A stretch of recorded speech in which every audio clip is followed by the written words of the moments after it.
ఇప్పుడు application level చూద్దాం. Computer నెట్వర్క్స్లో last chapter అలా ఫస్ట్ మన computer networks last chapter application లెవెల్లో డొమైన్ నేమ్ సిస్టమ్ డిఎన్ఎస్ గురించి మాట్లాడతాం. ఫస్ట్ 3 టాపిక్స్, తర్వాత ప్రోటోకాల్స్ గురించి ఉంటాయి, application level protocols. So first DNS టాపిక్లో డిఎన్ఎస్ నేమ్ స్పేస్ అని ఉంటుంది. డొమైన్ నేమ్ సిస్టమ్ యొక్క నేమ్ స్పేస్ ఉంటుంది. ఇప్పుడు డొమైన్ డిఎన్ఎస్ ఏం చేస్తుంది అంటే బేసిక్గా డొమైన్ నేమ్ సిస్టమ్ ఇప్పుడు facebook.com, gmail.com, google.com అని ఒక పేరు ఇస్తాం. అంటే ప్రతిదానికి ఒక ఐపీ అడ్రస్ ఉంటుంది. 192 ఇట్లా 162 ఇలా ప్రతిదానికి ఒక ఐపీ అడ్రస్ ఉంటుంది. ప్రతిదాని నంబర్ గుర్తుపెట్టుకోవడం కష్టం కదా నీకు. పేర్లు గుర్తుపెట్టుకోవడం ఈజీ, గూగుల్, ఫేస్బుక్. సో అట్లా పేర్లుగా గుర్తుపెట్టుకో, ఇట్లా గుర్తుపెట్టుకుంటావు. ఐపీ అడ్రస్ అనేది నువ్వు గుర్తుపెట్టుకో. సో ఈ డిఎన్ఎస్ పనే అది. సో నువ్వు పేర్లు గుర్తుపెట్టుకుంటావు కదా. facebook.com అని కొట్టినా కానీ ఈ డిఎన్ఎస్ ఏం చేస్తుందంటే ఈ పేరుని దానికంటే ఒక ఐపీ అడ్రస్ ఉంటుంది కదా. ఫేస్బుక్ ఐపీ అడ్రస్ ఉంటుంది, గూగుల్కి ప్రతిదానికి ఐపీ అడ్రస్ ఉంటుంది. ఈ డిఎన్ఎస్ పనే అది. ఇప్పుడు ఈ నేమ్ని ఆ ఐపీ అడ్రస్తోని మ్యాప్ చేస్తుంది. డిఎన్ఎస్ దానికి పనికొస్తుంది అనమాట. DNS for mapping domain name with IP address. ప్రతి డొమైన్ నేమ్కి ఐపీ అడ్రస్ ఉంటుంది. మిడిల్లో ఇదే మ్యాప్ చేస్తాను. డిఎన్ఎస్ఏ ఆ నేమ్ని ఐపీ అడ్రస్తోని మ్యాప్ చేస్తుంది. Okay, DNS is hierarchical and decentralised naming system. ఇది ఒక హైరార్చికల్ సిస్టమ్. ముందుకెళ్ళిన కూడా మీకు అర్థమవుతుంది. నెక్స్ట్ మ్యాపింగ్ ఏం చేస్తుంది, హోస్ట్ నేమ్ని ఐపీ. దీన్ని హోస్ట్ నేమ్ అంటారు. gmail.com, google.com ఏదైతే పేరు ఉంది దాన్ని హోస్ట్ నేమ్ అంటారు. దానికంటే ఐపీ అడ్రస్ ఉంటుంది. ఆ రెండింటిని మ్యాప్ చేస్తుంది, హోస్ట్ నేమ్ని IP address. So name space అంటే which map each address to a unique name. 2 రకాల నేమ్ స్పేస్లు ఉంటాయి. ఒకటి ఫ్లాట్ నేమ్, ఇంకోటి hierarchical name space. Flat name ఏం చేస్తుంది అంటే name is assign in a sequence. ఏదైతే నేమ్ ఉంటుందో ఆ సీక్వెన్స్ వేలో అసైన్ అవుతుంది. ఒక లార్జ్ సిస్టమ్కి మన flat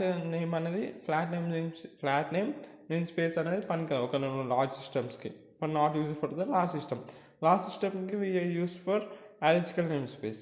each name is made up of several parts. ఇట్లా హైరార్కీ ఉంటుంది, ట్రీ లెక్క. Provide some kind of hierarchy. ఇట్లా హైరార్కీ ఇచ్చేసేసి ఇది చాలా ప్రిఫరబుల్ అన్నట్టు, ఇదే యూజ్ చేయాలి. అండ్ ఇది లార్జ్ ఆర్గనైజేషన్లో ఇదే యూజ్ చేస్తాం. ఓకేనా. నేను నేమ్ స్పేస్ ఏం చేస్తుందంటే ఈచ్ అడ్రస్ని యూనిక్, ఒక 2 యూనిక్ నేమ్. ప్రతి అడ్రస్కి డిఫరెంట్ నేమ్స్ ఉండాలి. ఇప్పుడు ఒక ఐపీ అడ్రస్కి ఒక గూగుల్ అని ఇచ్చేసినాక మళ్ళీ ఇంకొక దానికి కూడా మళ్ళీ గూగుల్ అని ఇచ్చినాక కథ కాదు. సో ప్రతి ఐపీ అడ్రస్కి ఒక యూనిక్ నేమ్ ఉండాలి. ఆ యూనిక్ నేమ్ ఇవ్వాలి కదా, అది నేమ్ స్పేస్ చేస్తుంది. మ్యాప్స్ ఏం చేస్తుందంట ఈచ్ అడ్రస్కి ఒక యూనిక్ నేమ్ని మ్యాప్ చేస్తుంది. ఓకేనా. DNS to have a hierarchical name space. ఒక హైరార్చికల్ నేమ్ స్పేస్ అని మాట్లాడుకున్నాం కదా. ఇప్పుడు దీని గురించి మనం మాట్లాడుకుంటాం, ఎందుకంటే ఇదే ప్రిఫరబుల్. ఇది లార్జ్ ఆర్గనైజేషన్లో యూజ్ చేసేది ఇదే name space. DNS was decide. Okay, ఒక లార్జ్ హైరార్చికల్ నేమ్ స్పేస్ చేయడానికి డిఎన్ఎస్ అనేది డిజైన్ చేశాడు. ఇది inverted tree structure was with root on top. ఇది పైన రూట్ ఉంటుంది అనమాట. ఫస్ట్ రూట్ ఉంటుంది, దాని కింద ఇవన్నీ వస్తాయి. 128 లెవెల్స్ ఉంటాయి, 0 to 127 లేబుల్స్ ఉంటాయి. ఈ లేబుల్స్ అంటారు, లేబుల్ ఉంటుంది. Domain name sequence of labels separated by dot. ఇవన్నీ లేబుల్స్ అనమాట. ఈ లేబుల్స్ అనేది దేంట్లో సపరేట్ చేస్తారు, డాట్ సపరేట్ చేస్తారు. ఎగ్జాంపుల్ చూడండి, ఈడియు, ఏబిఈ, ఎక్స్వైజెడ్ అని ఉన్నాయి. ఇది పైన రూట్ ఉంటుంది. ఇట్లా ఒక హైరార్కీ ట్రీలో డొమైన్ నేమ్స్ అనేది అసైన్ ఉంటాయి అనమాట. ఈడియు అనేది ఇక్కడ వరకు, తర్వాత ఏబిఈ డాట్ ఈడియు, ఇవన్నీ లేబుల్స్. ఇప్పుడు యావ్.com ఇట్లా కొంచెం ఉంటాయి కదా, http డాట్, ఇట్లా డాట్స్ వస్తూ ఉంటాయి. అంటే మిడిల్ ఒక లేబుల్ ఉంటుంది, ఇంకో లేబుల్ ఈ లేబుల్, అలా 3 ఉంటాయి కదా. సో ఈ లేబుల్స్ అన్నిటికీ ఇట్లా ఉంటాయి అనమాట. ఆ లేబుల్స్ డాట్ని సపరేట్ చేస్తారు. EDU, ABC dot, XYZ dot, ఇదంతా ఒక డొమైన్ నేమ్లకు అవుతుంది. ఓకే, నేమ్ స్పేస్ అర్థమైందా. ఒక ప్రతి ఐపీ అడ్రస్కి ఒక యూనిక్ డొమైన్ నేమ్ ఇస్తుంది. ఇలా జరుగుతుంది లోపల. హైరార్చికల్ నేమ్ స్పేస్ అంటే ఇది. ప్రతి దాన్ని ఒక డాట్ సపరేట్ చేస్తే ప్రతి లేబుల్ని, తర్వాత అవన్నీ ఇట్లా డొమైన్ నేమ్ అంటుంది. రూట్ నుంచి స్టార్ట్ అవుతుంది. ఇప్పుడు ఒక డొమైన్ చూడండి, structure of domain names DNS. ఇప్పుడు ఇది ఒక ట్రీ అనుకుంటాం, ఇక్కడ స్టార్ట్ అయ్యి ఇట్లా అంటే డిఫైన్. డొమైన్ అంటే ఏంటంటే ఇది చూస్తారా, ఎక్కడైతే ట్రీ అవుతుందో దీన్ని ఒక డొమైన్ అంటారు. ఇదంతా ఒక డొమైన్ అయిపోతుంది. ఇదంతా ఒక డొమైన్. చూడండి, ఇది ట్రీ ఫామ్ చేసింది. సో ఇదంతా ఒక డొమైన్. వాటిని డొమైన్స్ అంటారు. ఒకనే స్ట్రక్చర్లో. డిఎన్ఎస్ ఇన్ ఇంటర్నెట్లో 3 టైప్స్ ఆఫ్ డొమైన్స్ ఉంటాయి.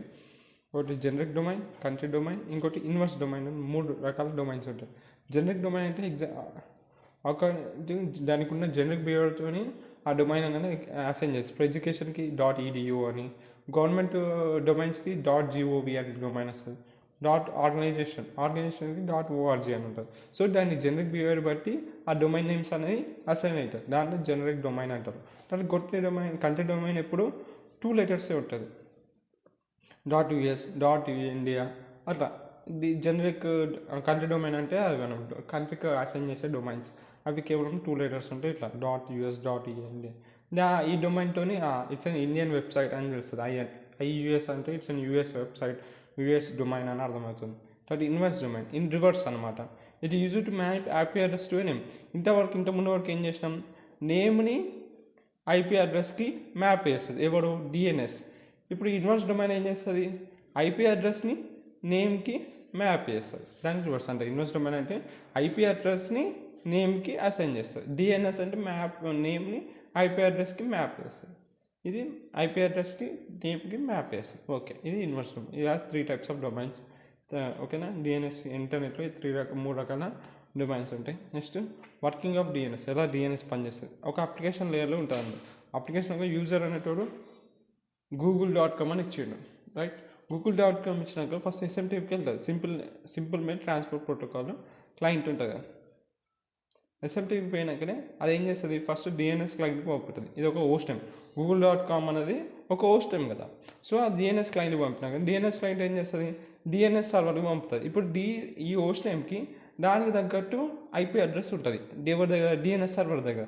సో దానికి రెస్పాన్స్గా ఏదైతే నువ్వు IP అడ్రస్ పంపుతావో త్రూ SMTP DNS క్లయింట్ నుంచి వచ్చిన హోస్ట్ నేమ్ ఉంటుందో దానికి రిటర్న్లో IP అడ్రస్ ఇస్తుంది. ఆ IP అడ్రస్తో SMTP క్లయింట్ ఉంటుంది. ఆ SMTP క్లయింట్ నుంచి లాస్ట్కి ట్రాన్స్పోర్ట్ లేయర్కి ట్రాన్స్ఫర్ అవుతుంది ఆ IP అడ్రస్. ఇలా అనమాట. ఫస్ట్ నువ్వు డైరెక్ట్ నీ దగ్గర IP అడ్రస్ ఉన్నది, జస్ట్ నీ దగ్గర డొమైన్ నేమ్ ఉంటుంది. ఆ డొమైన్ నేము IP అడ్రస్లోకి కన్వర్ట్ అయ్యి ట్రాన్స్పోర్ట్ లేయర్కి వెళ్తుంది. ట్రాన్స్పోర్ట్ లేయర్ ఏం చేస్తుంది, transport layer is use for the transportation of information కదా.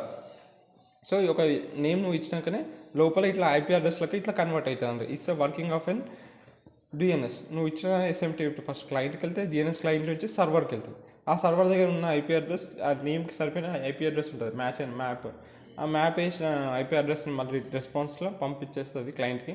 ఆ client SMTP client transfer layer పంపిస్తుంది. This is working of an internal working application లేయర్లో జరుగుతుంది ఇదంతా. దాని తర్వాత బయటకి ట్రాన్స్పోర్ట్ లేయర్కి వెళ్తుంది.